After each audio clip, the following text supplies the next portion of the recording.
இப்போது புதிய அறிமுகம் ஆச்சி ஹோட்டல் சாம்பார் 50 கிராம் ரூபாய் 20 மட்டுமே. இந்த கிறிஸ்துமஸை இன்னும் அழகாக்க காஞ்சிபுரம் SM சில்க்ஸில் 60% வரை சிறப்பு தள்ளுபடி. அருகில் உள்ள ஷோரூமை இப்பவே விசிட் பண்ணுங்க. No compromise. உங்க சைடுலயும் எங்க சைடுலயும். It's a GT promise. GT Holidays, South India's #1 travel brand. ஆதன் நேயர்களுக்கு அன்பு வணக்கம். இன்றைய சிறப்பு நேர்காணலில் நம்முடன் இணைந்திருக்கிறார் மூத்த பத்திரிகையாளர் கோலகல ஸ்ரீனிவாஸ் அவர்கள். சார் வணக்கம். வணக்கம் சார். போன நேர்காணல் நம்ம பேசும்போது அலைன்ஸ் அந்த அளவுக்கு ஃப்ரீஸ் ஆகலை, நிறைய குழப்பங்கள் இருந்தது. ஆனால் கொஞ்சம் கொஞ்சமாக இப்போ மேகங்கள் தெளிய தொடங்கி இருக்கின்றன. குறிப்பாக சொல்லணும் அப்படின்னா அதிமுக கூட்டணி போன முறை நம்ம பேசும்போது பாஜக மட்டும் கூட்டணியில் இருந்தது, இப்போ பாமகவும் இணைந்திருக்கிறது. இப்போ இந்த கரெக்டா நம்ம போன வாட்டி பேசும்போது வட மாவட்டங்கள்ல உங்க டீம் சர்வேலையும் இருந்தாங்க. ஸோ இப்போ இந்த கூட்டணி அதிகாரப்பூர்வமாக அறிவிக்கப்பட்டிருக்கிறது. இப்போ இது இந்த வட மாவட்டங்கள்ல ஓவராலா இந்த கூட்டணியில எந்த மாதிரியான ஒரு இம்பாக்டை ஏற்படுத்தும்? எஸ், முதல்ல நீங்கள் சொல்கிறப்ப என்ன சொன்னீங்கன்னா, இந்த மேகங்கள் தெளிவற்றதாக இருந்தது அப்படின்னீங்க, இப்போ தெளிவாயிட்டிருக்கு அப்படின்னு சொல்கிறீங்க. ஆக்சுவலாக ஏடிஎம்கே சைடு இப்போ மேகம் தெளிவாகி இருக்குது. ஆனால் திமுக பக்கம் மேகம் ரொம்ப குழப்பமாக இருக்கிறது.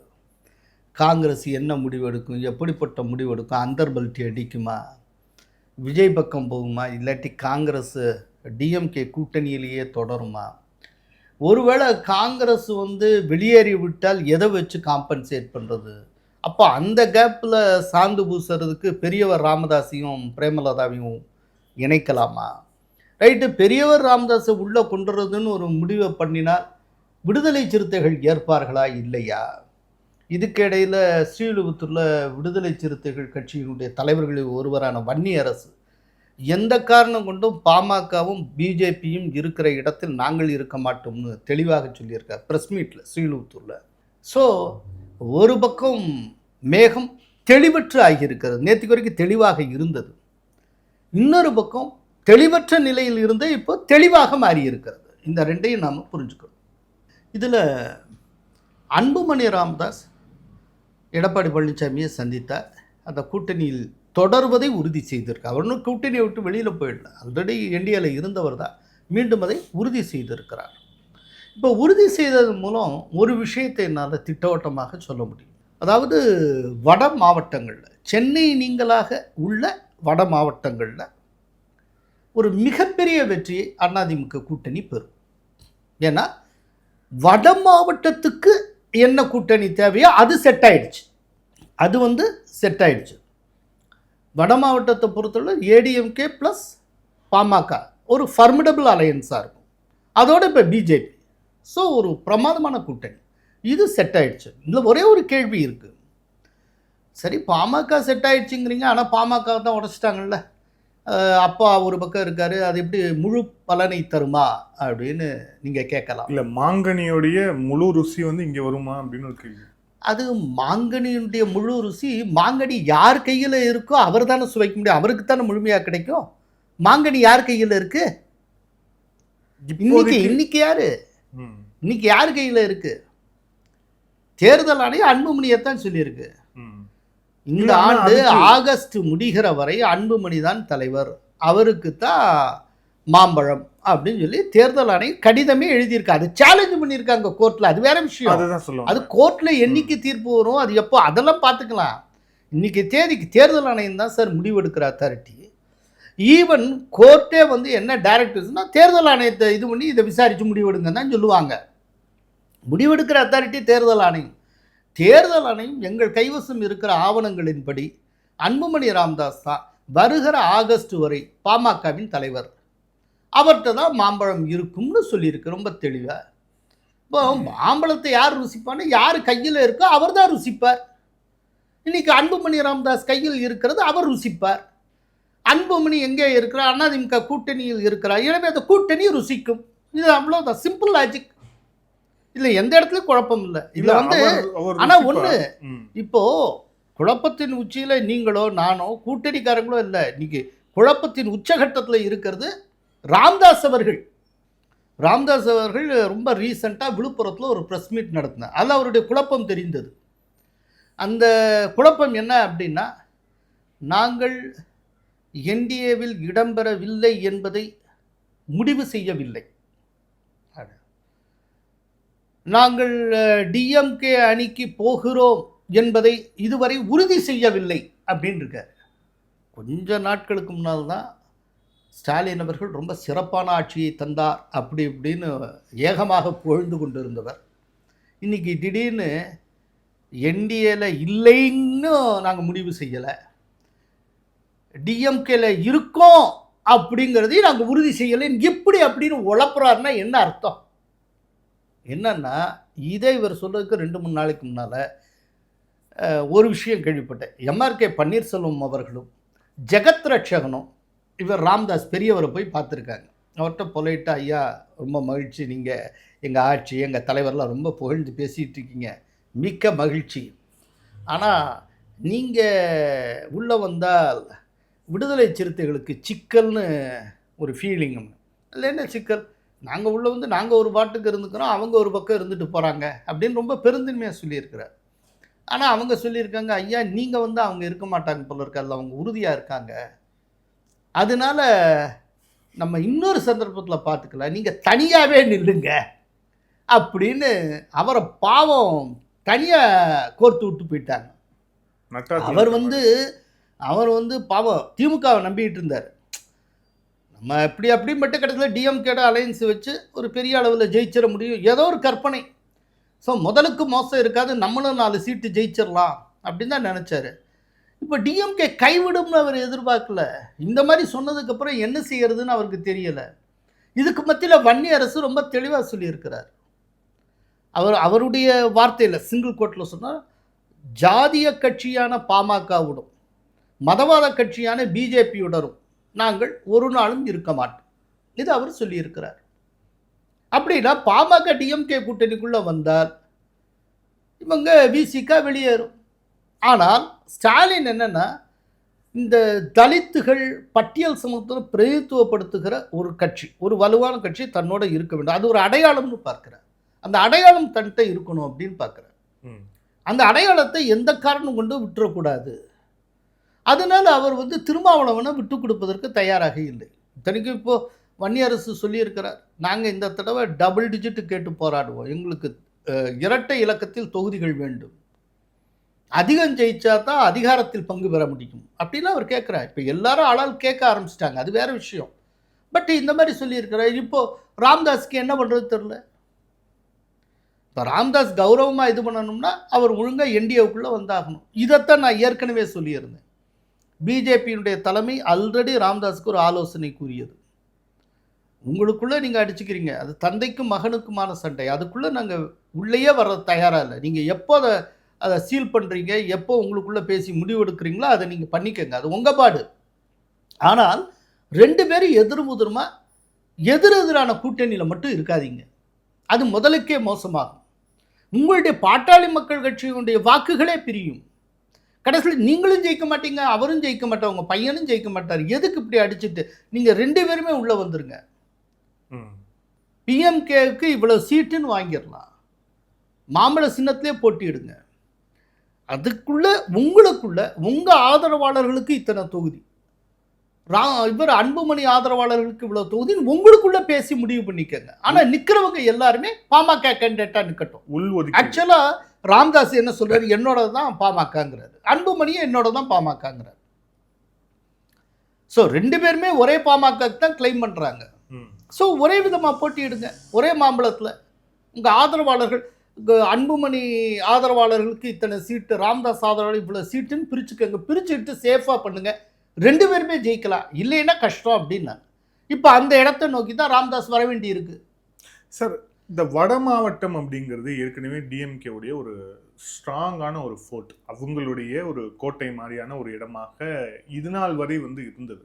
இப்போ நடந்திருக்கக்கூடிய இந்த ஷிஃப்ட், அதுவும் குறிப்பாக ஏடிஎம்கே பிஎம்கே அலைன்ஸ் வந்து சீல் ஆனது, டிஎம்கே பக்கம் ஸ்ட்ராங்காக இருக்கக்கூடிய இந்த பழைய சமூக வாக்குகளை விஜய் வந்து பதம் பார்ப்பது, இதன் பிறகு என்ன மாதிரியான ஒரு நிலை மாறும் நினைக்கிறீங்க டிஎம்கேக்கு? எது சாதகமாக சொல்றேன். இப்போ இதில் மட்டுமே நீங்கள் வடமண்டலத்தில் மட்டுமே இன்க்ளூடிங் சென்னை நீங்கள் வந்து ஒரு 80 தொகுதிகள் வரைக்கும் இருக்கும். இதில் சென்னையில் இருக்கக்கூடிய ஒரு 20+ தொகுதிகளை நீங்கள் தனியாக எடுத்துட்டிங்கன்னா ஒரு 68 தொகுதிகளோ 65 தொகுதிகளோ வடமண்டலத்தில் இருக்கும். இந்த 65ல் ஏடிஎம்கே கூட்டணி, அதாவது தமிழக இந்தியை ஸ்வீப் பண்ணும். அதே நேரத்தில் சென்னையில் நிலைமை வேறாக இருக்கும். சென்னையில் பல தொகுதிகளில் தாவேகாவுக்கும் டிஎம்கேக்கு இடையில போட்டி இருக்குது. ஒரு 6-7 தொகுதியில் தாவேகாவுக்கும் ஏடிஎம்கேக்கு இடையில போட்டி இருக்குது. இது வந்து as per அவர் சர்வே நான் சொல்லிட்டு இருக்கேன். நாங்கள் நேரடியாக களத்தில் கண்டு உணர்ந்ததை உங்கள்கிட்ட சொல்லணும். அப்படி இருக்குது. அதனால ஒரு சென்னை நீங்களாக மற்ற இடத்துல ஒரு க்ளீன் ஸ்வீப் இருக்குது. இதில் ஒரு செய்தி, அப்போது சென்னையில் தாவேகா தனித்தே சில தொகுதிகளை ஜெயிப்பதற்கான வாய்ப்பு தெரிகிறது. எஸ், சென்னையில் வந்து எப்படி நாங்கள் இப்போது டிஎம்கேக்கு ஒரு 28% 30% இருக்குன்னா தாவேகாவுக்கு 28% இருக்குது. 2% 1% டிஃப்ரென்ஸ்.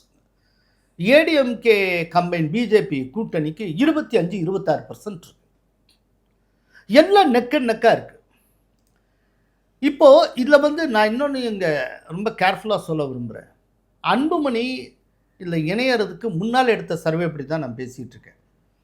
இப்போது சென்னைக்குள்ளேயே வன்னியர்கள் சமூகத்தினரும் பாமக ஆதரவாளர்களும் அதிகம்.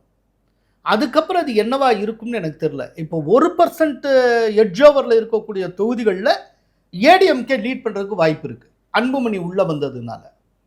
இப்போ அதே நேரத்தில் தாவேகா பக்கம் காங்கிரஸ் வந்துருச்சுன்னு வைங்க, காங்கிரஸ் உள்ளே வந்துருச்சுன்னு வைங்க, அந்த மாதிரி சந்தர்ப்பத்தில் தாவேகா முந்துறதுக்கு வாய்ப்பு இருக்குது.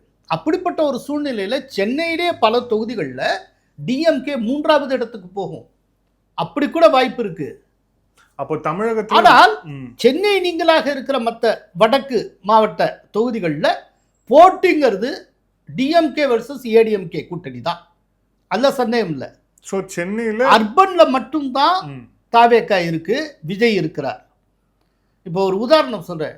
விழுப்புரம் டவுனுக்குள்ள விஜய் பற்றின டாக்ஸ் இருக்குது. விழுப்புரத்தை சுற்றி இருக்க கிராமத்தில் அவரை பற்றி பேச்சே கிடையாது. This is true. இது எங்களுக்கு ரொம்ப ஆச்சரியமாக இருந்தது. இது ரொம்ப ஆச்சரியமான விஷயம். ஒரு நடிகர் ரொம்ப ப்ராப்ளமாக கூட்டம் வருதோ அது இது இவ்வளவு சொல்கிறோம். பொதுவாக நடிகர்கள் அப்படின்னா கிராமத்தில் தானே ஈர்ப்பு இருக்கணும், நகரத்தில் அதிகமாக இருக்குது. இது என்ன கிராமத்தில் இப்படி? இது மே மாதம் நாங்கள் எடுத்த சர்வேலே இது ரிஃப்ளெக்ட் ஆச்சு. திரும்ப இப்போ டிசம்பரில் எடுக்கிறதுல இது உறுதி செய்யப்படுகிறது, திரும்ப ரீஅஷ்யூர் ஆகுது. இது எப்படி சாத்தியம்? இதுக்கு என்ன லாஜிக் இருக்குது அப்படின்னு நாங்கள் மண்டையை பிச்சுக்கிட்டு இருந்தோம். அப்போது ஒரு முக்கியமான ஒரு தொழிலதிபரை நாங்கள் பார்க்குறோம். அவர் வந்து ஒரு 7-8 தியேட்டர்களுக்கு அதிபதி, அதோட பெரும் ஹோட்டல்ஸ் ரன் பண்ணுறார், ஒரு சில மால்ஸ் ரன் பண்ணுறார், பெரிய தொழிலதிபர். அவர்கிட்ட சொல்லி இது ரொம்ப ஆச்சரியமாக இருக்குது சார், விஜய் வந்து அர்பனில் ஸ்ட்ராங்காக இருக்கார், ரூரலில் ரொம்ப வீக்காக இருக்கார், இது எப்படின்னு புரியல, புரிஞ்சுக்க முடியல அப்படின்னு. அவர் யோசிச்சு பார்த்து டக்குன்னு சொன்னார், சார் உங்கள் அசஸ்மெண்ட்டு கரெக்டு தான் சார், உங்கள் சர்வே கரெக்டு அப்படின்னு. எதை வச்சு சொல்கிறீங்கன்னு. சார் இப்போது ஒரு டயத்தில் ரூரல் ஏரியாவில் குக்கிராமங்களெல்லாம் டூரிங் டாக்ஸின்னு ஒன்று உண்டு. இன்றைக்கி டூரிங் டாக்ஸின்னு கான்செப்டே கிடையாது, ஒழிச்சு கட்டிட்டாங்க. இன்றைக்கி டூரிங் டாக்ஸிஸே கிடையாது சார். அதனால குக்கிராமங்களே எங்கேயுமே தேட்டர் கிடையாது. ஒன்று அவன் செல்ஃபோனில் பார்ப்பான், இல்லைன்னா டிவியில் பார்ப்பான், இல்லாட்டி பக்கத்து ஊருக்கு போய் டவுனில் இருக்கக்கூடிய தியேட்டரில் போய் அவன் பார்க்கணும். டிவிலேயோ இல்லாட்டி மொபைல்லையோ எது பார்த்தாலும் சரி, அது வந்து ஒரு லார்ஜர் தன் லைஃப் இமேஜுக்கு வரவே வராது. நீங்கள் தியேட்டரில் பார்த்தா மட்டும்தான் அந்த ஒரு இமேஜ், அந்த கதாநாயகன் எல்லாம். நீங்கள் டிவியில் பார்த்தா அப்படி ஒரு இடத்துக்கு போகவே முடியாது. ஒரு மொபைலில் பார்த்துக்கிட்டுனா அந்த இடத்துக்கு யாருமே ரீச் பண்ண முடியாது, அது எப்போதுமே. இப்போ கரெக்டாக டூரிங் டாக்ஸே இல்லை. எங்கள் ஃபிலிம் டிஸ்ட்ரிபியூஷன் சர்க்கிள்லேயே முன்னால் சார் இது உண்டு, அப்புறம் பி சைட்னும், அப்புறம் இந்த சி கிளாஸு அப்படின்னு சொல்லுவோம். இன்றைக்கி சிங்கிற ஒன்றே கிடையாது, ஏயும் பியும் தான் உண்டு. இப்போ எப்படி அங்கே டூரிங் டாக்ஸே இல்லையோ அதோடைய எஃபெக்டை இப்போது உங்களுடைய இதில் நாங்கள் பார்க்குறேன். நீங்கள் சொல்கிறப்ப தான் எனக்கு ஞாபகத்துக்கு வருது சார். இல்லை எப்படி அதுக்கேற்றபடி இல்லை எப்படி சொல்கிறாரு அது? இல்லை, டூரிங் டாக்ஸ்னே ஒன்று கிடையாது. ஸோ டூரிங் டாக்ஸ்ன்னு ஒன்று இல்லாத நிலையில் ஒரு நடிகருடைய எஃபெக்ட் அப்படிங்கிறது லார்ஜர் தன் லைஃப் இமேஜ். அதாவது எப்படின்னா லார்ஜர் தன் லைஃப் இமேஜ்னா அப்படியே நீங்கள் அவனை அப்படியே உள்வாங்குவீங்கள்ல ஒரு தியேட்டரில் பார்க்குறப்போ. நீங்கள் பார்க்குறப்போ தலைவா அப்படின்னு நீங்களும் சேர்ந்து குதிப்பீங்க. சில பேரை எம்ஜிஆர் வந்து அப்படி வாழ் வீசுகிறப்போ இவங்களும் சேர்ந்து வாழ் வீசு. இதெல்லாம் தியேட்டரில் தான் நடக்கும். அந்த தியேட்டருக்கு ஒரு மாபெரும் அரங்கங்க. அந்த அரங்கத்தில் நீங்களும் அவரோட சேர்ந்து பங்கெடுப்பீங்க. இதை வந்து ஒரு சாதாரண டிவிலேயோ இல்லாட்டி மொபைலில் பார்த்துட்டு அப்படி இருக்காது. அந்த இமேஜே வராது உங்களுக்கு. படத்தை பார்த்துருவீங்க, இந்த இம்பேக்ட் இருக்காது. ஸோ அதுக்கேற்றபடியே இவன் வந்து அர்பனில் செல்வா கூட இருக்கா, ரூரலில் இல்லைன்னு சொல்லி அதுவும் மேட்ச் ஆகுது சார்னார். இது ஒரு விதமான இன்டர்பிரிட்டேஷன். ஸோ அதனால இது அந்த துறையை சார்ந்தவர்கிட்ட கேட்டால் தான் நமக்கு தெரியுது. எங்களுக்கு பிடிபடாமலே இருந்தது. அதனால தான் ஜனநாயகன் படம் வரலன்னு நினைக்கிறேன். இப்போ இருக்கலாம். அது ஜனநாயகன் படம் ஓகே, அது கோர்ட்டில் இருக்கக்கூடிய ஒரு விஷயம். எதுவாக இருந்தாலுமே அது வந்திருந்தாலுமே அவரை எங்கேயோலாம் கொண்டு போயிடாது. அது என்னமோ பெரிய உச்சாணி கொம்புக்கெல்லாம் கொண்டு போயெல்லாம் நிறுத்திடாது அவரை.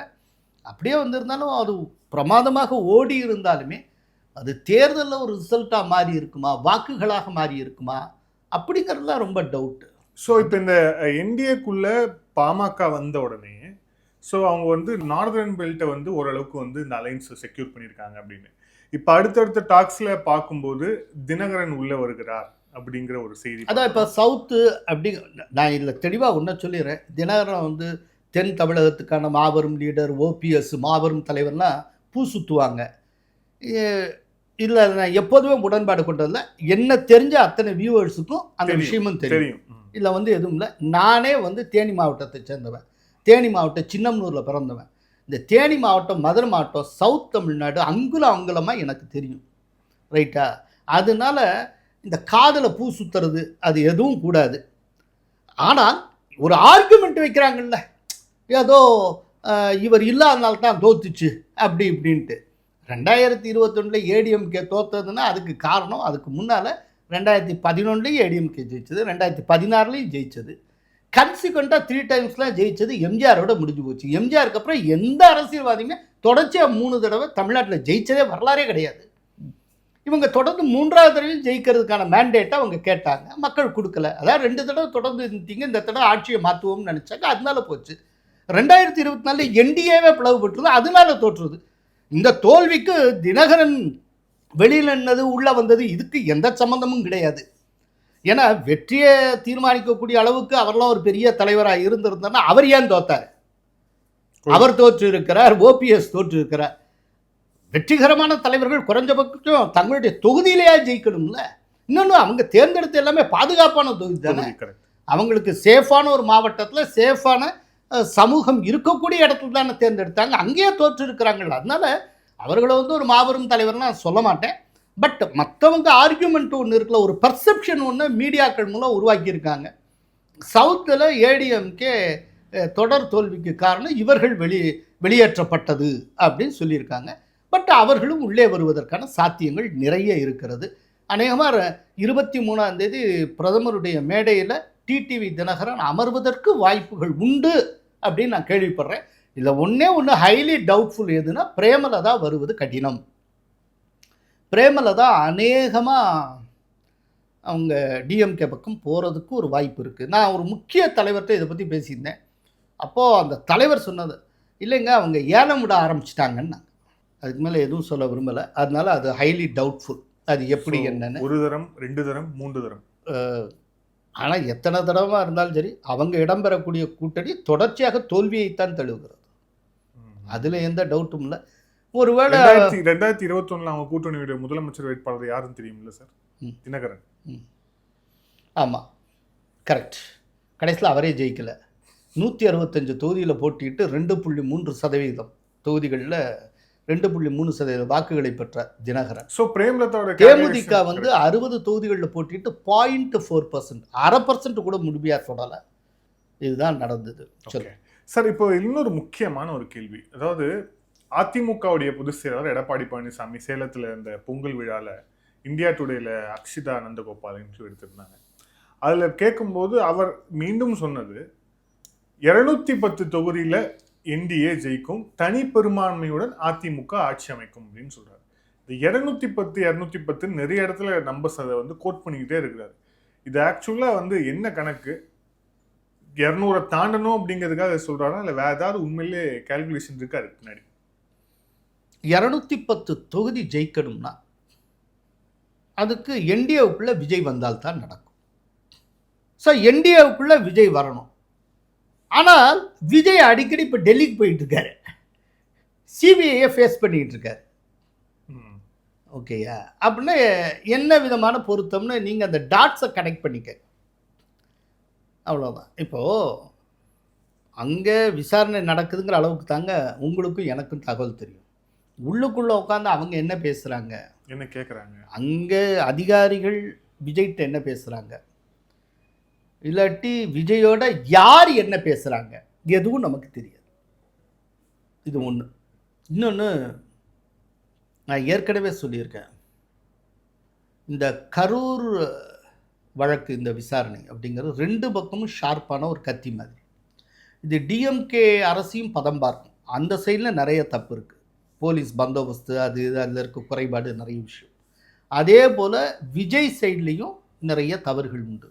அவர் ரொம்ப தாமதமாக வந்தது, 7 மணி நேரம் தாமதம் ஆக ஆக மக்கள் அப்படியே கூடிக்கிட்டே போனது. அதே போல் ரொம்ப பெரிய ஏரியல் ஷாட் எடுக்கிறதுக்கு ராட்சச கிரேனெல்லாம் அங்கே எரெக்ட் பண்ணுது, அதனுடைய கால் அதெல்லாம் வந்து பதிக்கிறதுக்கு அந்த இடத்துல மக்கள் கூட்டமே இல்லாதபடி பார்த்து கொண்டு அதனால் ஏற்பட்ட ஒரு நெரிசல், இப்படி பல்வேறு விஷயங்கள் இருக்குது. அதை விட ரொம்ப ரொம்ப முக்கியமான ஒரு கிளின்ச்சிங் எவிடன்ஸை அவர் பயணம் செய்த வேன்லேருந்து ஒரு சிசிடிவி ஃபுட்டேஜ் ஒன்று அவங்க எடுத்திருக்காங்க சிபிஐ அதிகாரி. அது நம்ம கேள்விப்படுறோம். என்னென்னா, அதுக்கு முன்னாலேயே அந்த வேனை கைப்பற்றி அந்த வேனுடைய ஓட்டுநர் பரணிதரன் அப்படிங்கிறவர்கிட்ட விசாரணை நடத்தி அந்த வேன்லேயே உட்காந்து எந்த ஸ்பாட்டில் இருந்ததோ அது வரைக்கும்லாம் போயிட்டு வந்திருக்காங்க.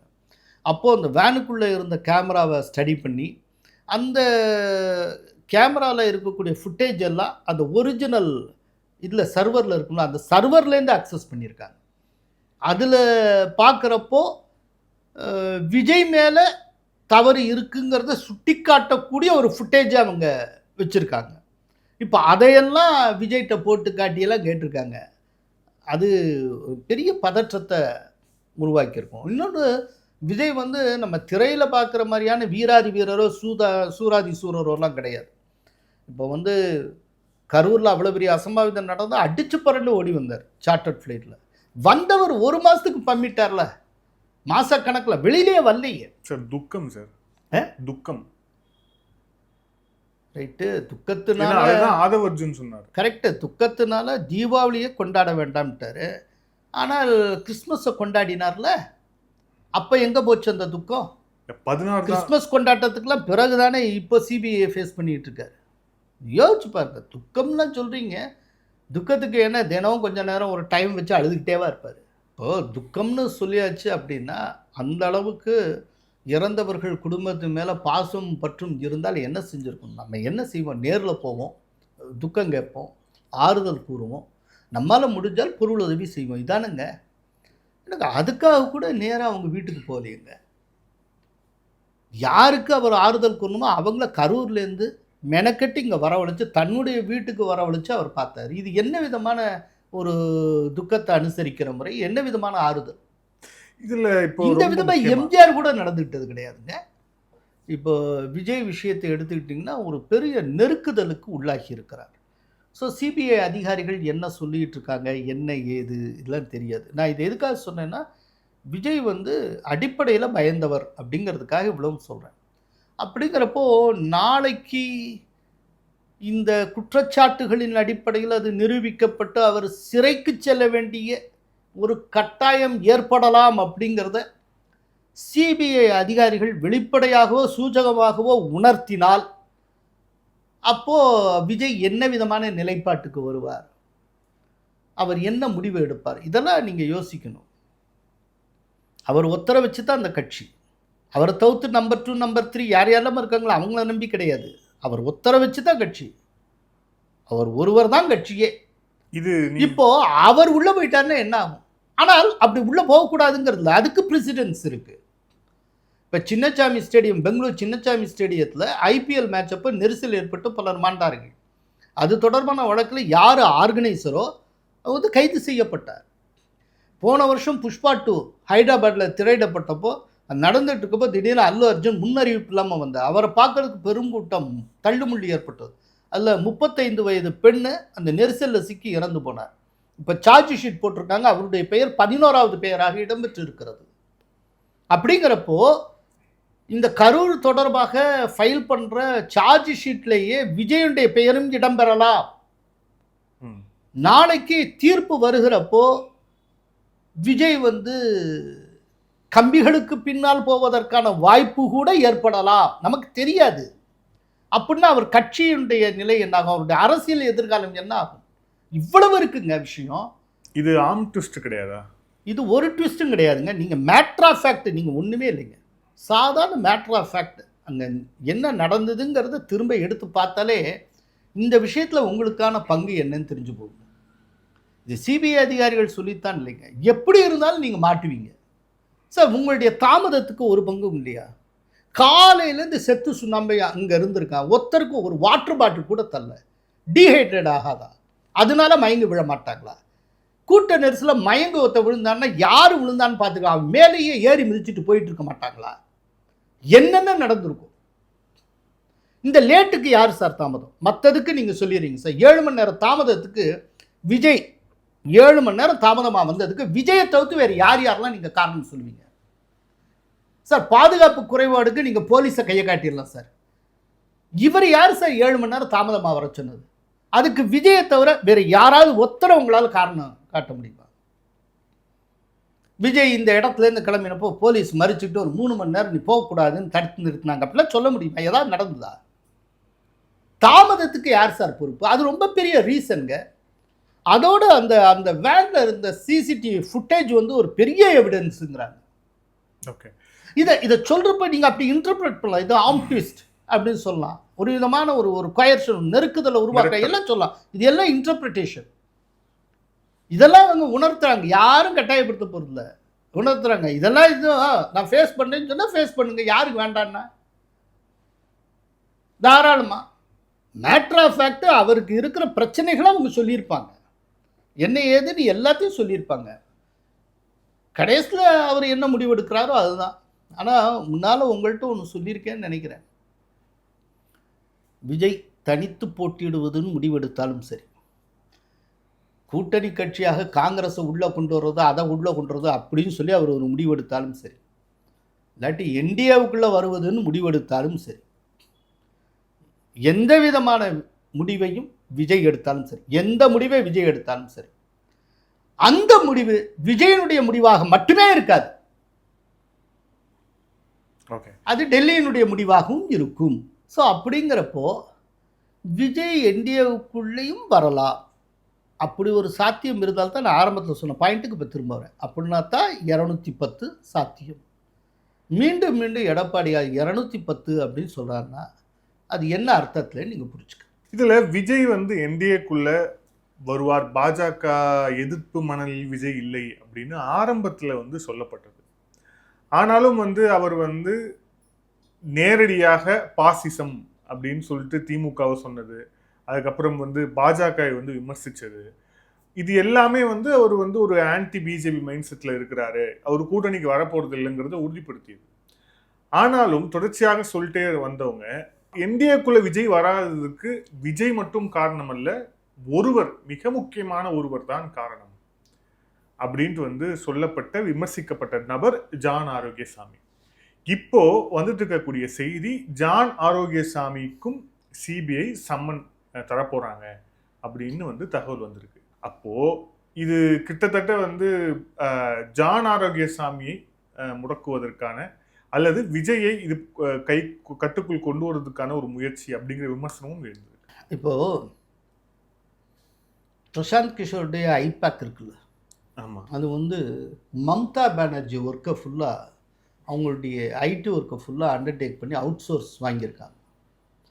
இப்போது அந்த ஒர்க்கை பண்ணிகிட்டு இருக்கிற இந்த ஐபேக்கினுடைய தலைவர் வீட்டில் கொல்கத்தாவில் ரெய்ட் நடந்தது, அலுவலகத்துலேயும் எல்லாம்.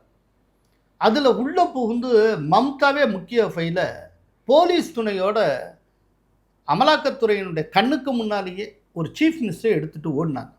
இதெல்லாம் பார்த்துருக்கோம். நீங்கள் ஒரு ஸ்ட்ராட்டஜிஸ்டாக இருக்கிற வரைக்கும் எந்த பிரச்சனையும் இல்லை. நீங்கள் கட்சியின் ஒரு அங்கத்துவமாகவே மாறுகிற போது, கட்சியின் ஒரு பகுதியாகவே மாறுகிற போது, இல்லாட்டி எந்த தலைவருக்காக வேலை பார்க்குறீங்களோ அவருடைய எல்லா நடவடிக்கைகளிலும் உங்களுடைய பங்கேற்பு இருக்கிறது அப்படிங்கிற மாதிரி இருந்தால் விஜய் மீதான சந்தேக வலையும் உங்களை சுற்றியும் வரும். இதுக்கு ஒன்றும் செய்ய முடியாது. இப்போ நான் கேட்குறேன், பிரசாந்த் கிஷோருடைய ஐபேக்கினுடைய நிறுவன தலைவர் அவர் கல்கட்டாவில் நடந்ததில்லை, இதே போல் என்னைக்கா பிரசாந்த் கிஷோருக்கு நடந்திருக்கா? ஏன் நீங்கள் ஒரு ஸ்ட்ராட்டஜிஸ்ட்னால் அதோடு இருந்துக்கிறது நல்லது. ஆனால் அதே நேரத்தில் இன்னொன்றையும் நான் இங்கே சொல்ல விரும்புகிறேன். நீங்கள் ஆம்டிஸ்ட்டு அது இதெல்லாம் கேட்குறீங்கள, இவ்வளோ கேள்வி கேட்குறேன். நீங்கள் ஏடிஎம்கேக்காக ஒரு ஸ்ட்ராட்டஜிஸ்ட் குரூப் ஒன்று வேலை பார்த்துட்ருக்கு. அந்த ஸ்ட்ராட்டஜி ஒர்க் பண்ணவங்களுக்கு ரீசெண்டாக என்ன கதி ஏற்பட்டதுன்னு தெரியுமா?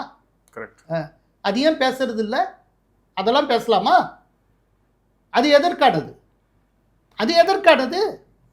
அப்புறம் என்ன? நான் அது மட்டும் இல்லை, இன்னொன்று சொல்கிறேன். நீங்கள் ஜான் ஆரோக்கியசாமிக்கு போயிட்டீங்க. தமிழகத்தில் இருக்கக்கூடிய ஒரு முக்கியமான ஒரு ஒரு ஒரு ஸ்ட்ராட்டஜி தொடர்பான ஒரு குழுமம், அது தொடர்பான முக்கிய நபர்கள், அவர்கள் மீதும் அமலாக்கத்துறையினுடைய கடைக்கண் பார்வை விழுந்திருப்பதாக நான் கேள்விப்படுகிறேன்.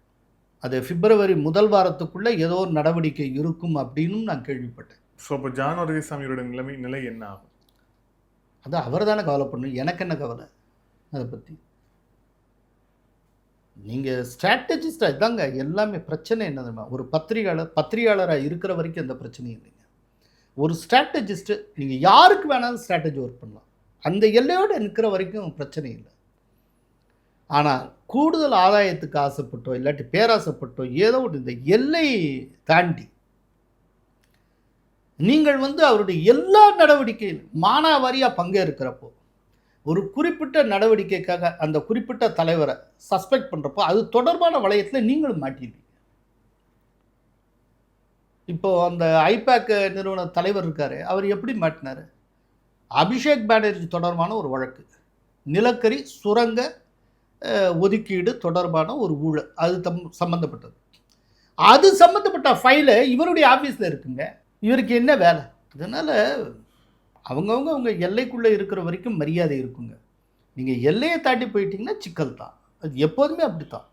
சார், இந்த நேர்காணல இறுதியான கேள்வி, சமீபத்தில் நடந்து முடிந்த மும்பை மாநகராட்சி தேர்தல், அந்த தேர்தலில் பாஜக என்டிஏ ஸ்வீப் பண்ணியிருக்கிறாங்க.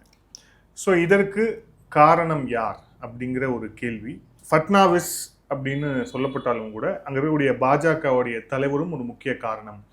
மோடி, அமித்ஷா உள்ளிட்ட எந்த பெரிய தலைவர்களும் நேரடியாக தேர்தல் பிரச்சாரம் செய்யாமையே இவ்வளவு பெரிய ஒரு வெற்றியை பதிவு செய்ததுக்கு அந்த ரவீந்திரர் அப்படிங்கிற அந்த பாஜகவுடைய தலைவருடைய உழைப்பும் அதுக்கு ஒரு மிக முக்கியமான காரணம் அப்படின்ட்டு சொல்லப்படுது.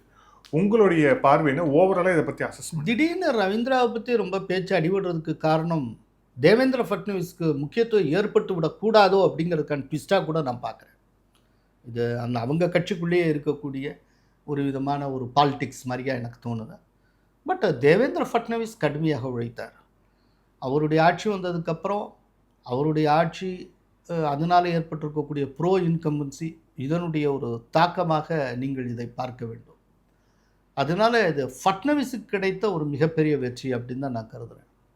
அதை தாண்டி ஒரு முக்கியமான ஒரு கேள்வி இருக்குது. இந்த மகாராஷ்டிர மாநகராட்சி தேர்தல் முடிவுகள் தமிழகத்துக்கு, தமிழக அரசியலுக்கு என்ன செய்தியை சொல்லுகின்றன? கொஞ்சம் அந்த மாநகராட்சி ரிசல்ட்டை கொஞ்சம் உற்று நோக்கி பாருங்கள். அதில் சில விஷயங்கள் உங்களுக்கு பிடிபடும். பிஜேபியோட ஏக்நாத் ஷிண்டே சேர்றார், ரொம்ப நெருக்கமாகிறார். உத்தவ் தாக்கரேயுடைய கட்சி அதனுடைய ரெலவன்ஸை இழக்குது. அதே போல் கம்பேரிட்டிவ்லி அஜித் பவார் ஷைன் பண்ணுறாரு, சரத்பவார் அவங்க குடும்பம் கம்ப்ளீட்டாக அவங்க இர்ரெலவெண்ட் ஆகிறாங்க. அதே போல் இன்றைக்கி பிஜேபியோட எடப்பாடியார் நெருக்கமாக இருக்கிறார்.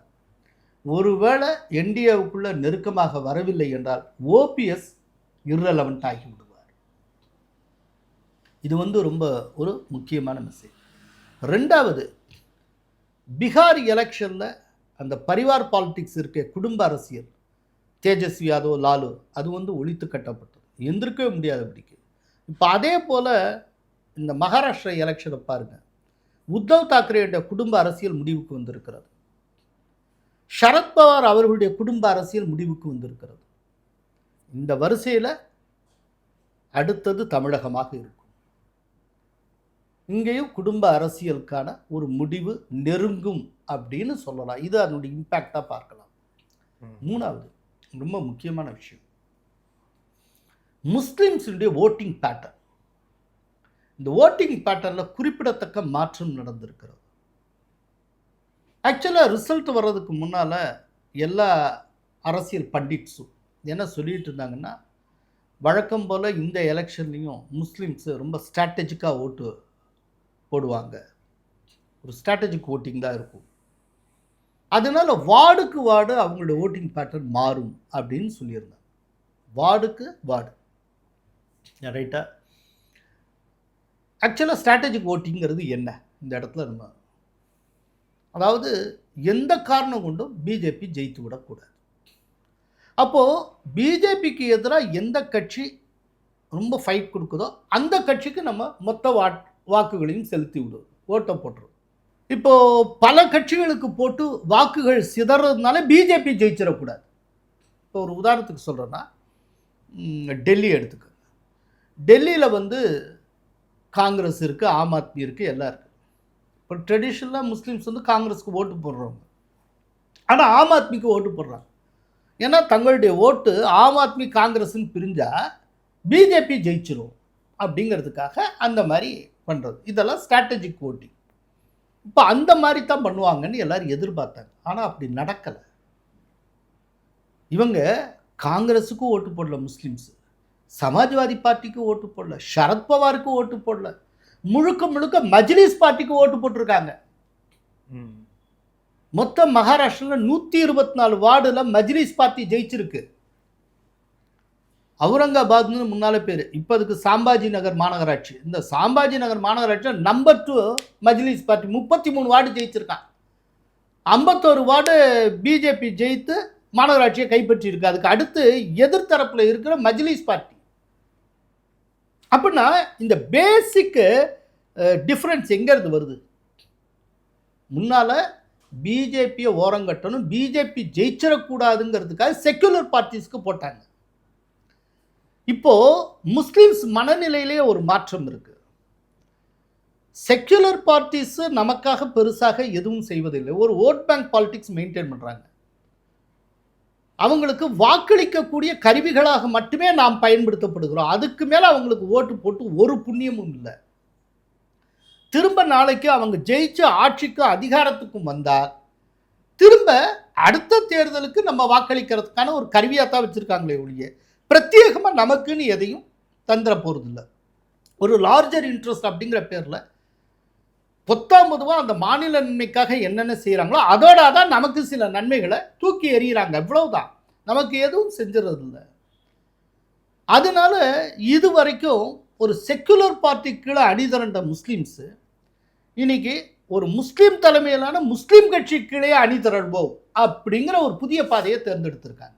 இதுக்கு முன்னால் டெல்லியில் பிஜேபி வேண்டாம்னு ஆம் ஆத்மி பின்னால் போவாங்க, பீகாரில் இது வேண்டாம்னு சொல்லிட்டு ஆர்ஜேடிக்கு பின்னால் போவாங்க, லாலுவுக்கு பின்னால். அதே போல் யூபின்னா சமாஜ்வாதி பார்ட்டி பின்னால் போவாங்க. யாருக்கு பின்னால் போனாலும் அந்த கட்சியுடைய தலைமை ஒரு ஹிந்துவாக தான் இருப்பார், ஒரு செக்குலர் பார்ட்டியாக தான் இருக்கும். இப்போது இங்கே இருக்கிற முஸ்லீம்ஸு செக்குலர் பார்ட்டி மேலே இருக்கிற நம்பிக்கையை கைவிட்டு விட்டு முஸ்லீம் தலைமையிலான முஸ்லீம் கட்சிக்கு பின்னால் அணிதிரள தொடங்கியிருக்கிறார்.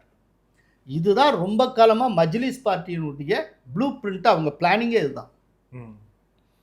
அவங்க என்ன சொல்லுவாங்க அப்படின்னா, ஆரம்பத்துலேருந்து ஒவைசி சொல்லிகிட்டு இருக்கிறது, முஸ்லீம்ஸ் செக்குலர் பார்ட்டிக்கு பின்னால் போகக்கூடாது, செக்குலர் பார்ட்டிக்கு பின்னால் போனால் நம்ம ஓட் பேங்காக மட்டும்தான் இருப்போம், அதிகாரத்தில் இருக்கிறவர்களோட பேரம் பேசவே முடியாது, நமக்கு அந்த வாய்ப்பே இல்லாமல் போய்விடும். அதற்கு பதிலாக நீங்கள் ஒரு முஸ்லீம் கட்சிக்கு வாக்களித்து முஸ்லீம் தலைமைக்கு கீழே ஒன்றா இந்தியாவில் இருக்கிற அத்தனை முஸ்லீம்ஸ் திரண்டால் நாம முஸ்லிம்கள் என்கிற அடிப்படையில் அதிகாரத்தில் இருப்பவர்களோடு பேரம் பேசலாம், நாம ஒரு உரையாடலை அதிகாரத்தில் இருப்பவர்களோடு ஒரு உரையாடலை மேற்கொள்ள முடியும் அப்படிம்பார். அதனால்தான் அவர் வந்து பார்த்தீங்கன்னா எந்த ஸ்டேட்லேயாவது முஸ்லீம்களுக்கான ப்ராப்பர் ரெப்ரசன்டேஷன் இருக்குன்னா அந்த ஸ்டேட்டுக்குள்ளே அவர் போகவே மாட்டார் மஜ்லிஸ். இப்போ கேரளாவில் IUML ரொம்ப ஸ்ட்ராங்கு, ஓகேயா, இந்தியன் யூனியன் முஸ்லீம் லீக் ரொம்ப ஸ்ட்ராங். அங்கே மஜ்லிஸ் ஒரு நாள் போட்டியிடாது, அதில் தெளிவார். ஏன்னா முஸ்லீம் ரெப்ரசன்டேஷன் இருக்குது, ஸோ அதுக்குள்ளே போகிறதில்ல. அங்கே இருக்கிற முஸ்லீம்ஸ் வந்து பெருவாரியாக IUML கீழே இருப்பாங்க, அதனால் அவர் போக மாட்டார். அங்கே ஏற்கனவே இருக்கிற முஸ்லீம் பார்ட்டி அவர் டிஸ்டர்ப் பண்ண மாட்டார். அது ஒரு அண்டர்ஸ்டாண்டிங். அந்த ப்ராப்பர் ரெப்ரசன்டேஷன் இல்லாத இடத்துல ஃபுல்லாக இவர் பூந்துக்கிட்டே வருவார். இன்னைக்கு முஸ்லீம் மனநிலையிலே அது ஒரு பெரிய மாற்றம் ஏற்பட்டு இருக்கிறது. இது வந்து பிஜேபியை எதிர்க்கக்கூடிய செக்குலர் பார்ட்டிஸ் எல்லோருக்கும் ஒரு மிகப்பெரிய மெசேஜ், ஒரு ஆபத்தான மெசேஜும் கூட. ஏன்னா இந்த செக்குலர் பார்ட்டிஸ் அத்தனைக்கும், இந்த பிஜேபி தவிர்த்து இருக்கக்கூடிய எதிர்க்கட்சி அத்தனைக்கும் இருக்கக்கூடிய ஒரு சிமிலாரிட்டி என்னன்னா, இவங்க வந்து சிறுபான்மையினர்னே சொல்லிட்டு ஒரு ஓட் பேங்க் பாலிடிக்ஸை மெயின்டைன் பண்ணுறது. இது காங்கிரஸில் தொடங்கி டிஎம்கே வரைக்கும் ஒரே அப்ரோச் தான். இப்போ அந்த அப்ரோச்சுக்கு மகாராஷ்டிரா மாநகராட்சி தேர்தல் சம்மட்டி அடி விழுந்து இருக்கிறது. இது வந்து ஸ்டார்டிங் பாயிண்ட், இது ரொம்ப முக்கியமான ஒரு சிக்னல். பட் இனி வரும் தேர்தல்கள்லையும் இது தொடருதாங்கிறத நம்ம பார்க்கணும். இப்போ நிச்சயமாக கேரளாவில் தொடராது, இப்போவே சொல்கிறேன். ஏன்னா கேரளாவில் IUML இருக்கிறதுனால மஜ்லிஸ் வராது. மற்ற ஸ்டேட்டில் எப்படி போகுது என்னங்கிறத பார்க்கணும். ஆனால் முக்கியமான திருப்பம் முஸ்லிம்ஸுடைய ஓட்டிங் பேட்டர்னில் ஏற்பட்டிருக்கக்கூடிய ரொம்ப ரொம்ப அசாதாரணமான ஒரு திருப்பமாக இதை பார்க்கிறேன். இது ஒரு முக்கியமான மெசேஜ். நன்றி சார், பல்வேறு கேள்வி. Thank you sir, thank you so much. நன்றி.